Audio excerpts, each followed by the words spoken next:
బన్నీ గారు, సుకుమార్ గారిది ఇష్యూ వద్దాం నడుస్తున్నట్టుంది. ఫస్ట్ ఫస్ట్ అదే, కాదు అదే. ఇది అవ్వకూడదు ఫస్ట్. అదే. అంటే చెప్పండి. అంటే ఇది నిజమా? లేకపోతే ఏమన్నా షూటింగ్ ఏం ప్రాబ్లమ్ లేకుండా నడుస్తుందా? ఏంటి అసలు? ఇప్పుడు నేను దాని గురించి మాట్లాడాననుకో, నా సినిమా మొత్తం ఎగిరి ఈ మొత్తం ఎళ్లి దాని దాని గురించి రాస్తారు. అంటే గడ్డం తీసేశారు. ఆ గడ్డం గురించని చెప్పేసి. ఇక ఆయన ఆల్రెడీ మైక్ పెట్టి సార్ గడ్డం గురించి చెప్పండి సార్. అంటే టు బీ హానెస్ట్ నాకు మొన్నేదో ఆర్టికల్ ఎవరో ఫ్రెండ్ పంపితే చదివాను 2, 3 ఆర్టికల్స్. ఇప్పుడు లోపల ఏం జరుగుతుంది అనేది బన్నీ గారు, సుకుమార్ గారి తర్వాత ప్రొడ్యూసర్స్ తర్వాత అత్యంత సన్నిహితంగా తెలిసింది నాకే. For us it's a very very simple and చాలా మేము ఆ ఆర్టికల్ చూసుకొని నవ్వుకునే సిచ్యువేషన్‌లోనే ఉన్నాం మేమందరం అయితే. రెండోది ఏంటంటే మాకు పబ్లిసిటీ బాగా వస్తుంది. Free publicity. Let it go అనేది ఉంది మాకైతే. ఇట్స్ వెరీ క్లియర్ ఎడిటింగ్ ఎందుకంటే బన్నీ గారి వర్క్ కరెక్ట్‌గా చూస్తే మాకు 15 డేసే ఉంది. ఒక క్లైమాక్స్, ఒక సాంగ్ చేయాలి ఆయన అంతే. మిగతాదంతా అయిపోయింది. ఎక్కువ వర్క్ ఆయనదుంది. ఎవరిది ఆయనదుంది. ఎందుకంటే ఆయన డేట్ల మధ్యలో ఏప్రిల్, మేలో కొన్ని డేట్లు క్యాన్సిల్ అయినాయి అక్కడ. దానివల్ల ఏంటంటే ఎక్కువ వర్క్ ఆయనది మిగిలింది మాకు. బన్నీ గారిది హానెస్ట్‌గా 15 డేసే ఉంది. 15-17 డేసే అంత ఉంది వర్క్ అంతే. సో, సుకుమార్ గారు అన్నది ఏంటంటే ఫస్ట్ ఆయన ఎడిట్ చేసుకుంటే ఎందుకంటే ఇప్పుడు ఆయన క్లైమాక్స్ చేసేసిన తర్వాత మళ్ళీ ఏదైనా తీయాలి అని అంటే గెడ్డం అనేది చాలా పెద్ద ఇది కాబట్టి ఫస్ట్ ఆయన ఎడిట్ చేసేసుకుని ఏదైనా ఫస్ట్ హాఫ్లో ఏదైనా సెకండ్ హాఫ్లో ఎక్కడైనా లింకులు ఉన్నా కూడా క్లైమాక్స్ ఆ సాంగు ఇవన్నీ కూడా ఒకేసారి షూట్ పెట్టుకుందాం అని చెప్పి ఆయన అనుకున్నారు. ఒక ఎడిటింగ్ అంటే 30-35 డేస్ గ్యాప్ ఉంది. అండ్ మధ్యలో ఈ నా 5 డేట్లు కూడా ఉన్నాయి. ముందు ఆయన వర్క్ కూడా అవగొట్టాలి. సో 30-35 డేస్ గ్యాప్ ఉన్నప్పుడు బన్నీ గారు ఆయన ఫ్యామిలీతో వెళ్ళడానికి ఇట్లకి ఆయన ఏదో కరెక్ట్గా లెక్కేసుకుని 1 మంత్లో వచ్చేటట్లు గీసుకున్నాడు ఆయన. దాన్ని అసలు బీభత్సం చేసి యాహ్! ఇప్పుడు ఇది ఎవరేమనుకున్నా దిస్ ఈజ్ ఫ్యాక్ట్. అండ్ సుకు అనే అతను బన్నీ గారికి గానీ, నాకు గానీ లైఫ్‌లో we have a special bonding. మేము అంటే అది ఒక చెప్పలేని ఎమోషన్ అంతే సుకు అనేది. ఇంకో 6 నెలలు షూటింగ్ తీసినా బన్నీ గారు ఎళ్తారు అంతే అది. ఎందుకంటే 'పుష్ప' అనేది వాళ్ళిద్దరి లైఫ్‌లో ఏంటి, ఎంత రిమార్క్ అనేది వాళ్ళు దాని 'పుష్ప' అనే ప్రోడక్ట్ వాల్యూ తెలియకుండా ఇక్కడి వరకు రారు. వాళ్ళు అంత జర్నీ చేసినోళ్ళు ఆళ్ళెవరు చిన్నపిల్లలు కూడా కాదు ఆళ్ళిద్దరూని. సో, ఏదైతే ఇది వస్తున్నాయో ఇయన్నీ కూడా జస్ట్ టు బీ ఫ్రాంక్ మీరందరూ కూడా ఫ్రెండ్స్ కాబట్టి చెప్తున్నాను గానీ, రాసుకోవడానికి ఈట్లికి బానే ఉంటది గానీ, బట్ ఇన్‌సైడ్ వాళ్ళిద్దరి మధ్యలో మాత్రం అసలు అట్లాంటిది లేదు.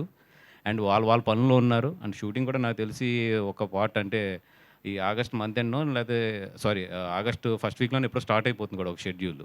ఇయన్నీ కూడా ఎవరి పనుల్లో ఆళ్ళు ఉన్నాం తప్పితే ఇది మాకైతే పెద్ద ఫాలో అవ్వట్లేదు దాన్ని. వాసు గారు. అవునండి. Hello sir. ఇందాక మనం మాట్లాడుకున్నట్టు హ్మ్. 1 ఇయర్ బ్యాక్ హిందీ ఇండస్ట్రీ అంతా థియేట్రికల్ మొత్తం పోయింది అది ఇది అని చెప్పి చాలా అనుకున్నాం మనం. వాళ్ళకి ఏంటంటే ఆ 8 వీక్స్ ఓటీటీ రూల్ అనేది బాగా హెల్ప్ అయింది. అవును. ఇప్పుడు జనాలు స్లోగా థియేటర్ చిన్న సినిమాలు కూడా ఆడడం స్టార్ట్ చేసినాయి. యాహ్! మన దగ్గర ఏంటంటే మనం చాలా మాట్లాడుకుందాం, ఈ 8 వీక్స్ రూల్ మనం తేవాలనుకున్నాము, చాలా చాలా ప్లాన్ చేశారు. బట్ ఏంటంటే ఆల్మోస్ట్ అప్పుడు ఎప్పుడైతే ఆ మీటింగ్స్‌లో ఉన్న ప్రతి నిర్మాత దాన్ని వైలేట్ చేసి 4 వారాలకే, 5 వారాలకే, కొంతమంది 21 రోజులకి ఈ మధ్యన అలా చేసుకుంటా పోతున్నారు. ఓ పక్కేమో ఇప్పుడు మొత్తం ఓటీటీలు కొనడం మానేసినియి, రేట్లు కూడా బాగా తగ్గిచ్చేసినియి. ఇప్పుడు కూడా అలాంటి రూల్ తెచ్చుకోలేక మన థియేటర్కల్ బిజినెస్‌ని పెంచుకోలేకపోతే ఇప్పుడు ఇంకా ఎప్పుడు సస్టైన్ అవుతది ఇండస్ట్రీ? అంటే ఒకవేళ ఇప్పుడు ఏదైతే జరుగుతుందో థియేటర్స్‌లో ఇదే గనక కొనసాగితే థియేటర్స్ విషయంలో అంటే అది ఎస్పెషల్లీ పెద్ద హీరోల సినిమాలు ఇట్లాగ లేట్ అయ్యి రావడం గానీ, లేదంటే ఏదైతే ఈ ఓటీటీలో 20 డేస్, 21 డేస్‌కి ఇవ్వడం జరుగుతుందో, ఇదే కనుక కంటిన్యూ అవుతే వితిన్ నా ఎక్స్‌పెక్టేషన్ ప్రకారం నెక్స్ట్ 3 ఇయర్స్‌లో ఇప్పుడు మనకి single screens I'm talking about 50% of the single screens ఎళ్ళిపోతాయి. ఎళ్ళిపోయిన రోజున థియేట్రికల్ బిజినెస్ అనేది అంటే ఇప్పుడు మనం ఏదైతే ఊహిస్తున్నామో ఇంక్లూడింగ్ పెద్ద హీరోలకు కూడా ఒక 30-40% థియేట్రికల్ బిజినెస్ పోతది. మరి ఇది అందరికీ తెలిసిన విషయమే, ప్రొడ్యూసర్‌లకి అందరికీ తెలిసిన విషయమే, మీడియాకి తెలిసిన విషయమే, అందరికీ తెలిసిన విషయమే. థియేటర్ సిస్టమ్ అనేది ఒక పక్కన కిల్ అయిపోతుంది అనేది.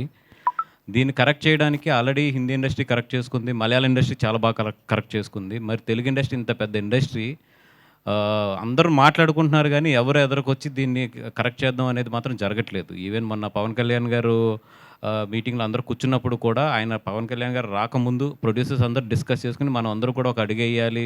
కంపల్సరీ మళ్ళీ జనాల్ని థియేటర్‌కి తీసుకురావాలంటే కొంచెం ఓటీటీ గ్యాప్ పెంచాలి అని మాట్లాడుకుంటున్నారు గానీ, అట్ ది సేమ్ టైం వచ్చినప్పటికి మళ్ళీ మన తెలుగు ఇండస్ట్రీలో ఉన్న బాధాకరం ఏంటంటే అందరూ మాట్లాడుకుంటాం, మళ్ళీ ఎవరు ఆఫీస్కి వెళ్తే వాళ్ళ సినిమా వాళ్ళదే, వాళ్ళ డబ్బులు వాళ్ళే. ఒక సినిమాకి వాళ్ళు ఏమైనా ఎక్కువ రేట్ ఇస్తే మొత్తం రూల్ అంతా కూడా బ్రేక్ అయిపోతుంది. ఇది ఒక ఛాంబర్ కూర్చుని, ఒక థియేటర్స్ దగ్గర నుంచి ఎగ్జిబిటర్స్ కూడా కూర్చుని వీళ్ళందరూ కలిసి కట్టుగా దీన్ని ఒక ఎదరికి తీసుకెళ్తే తప్పితే ఇది అవ్వదు.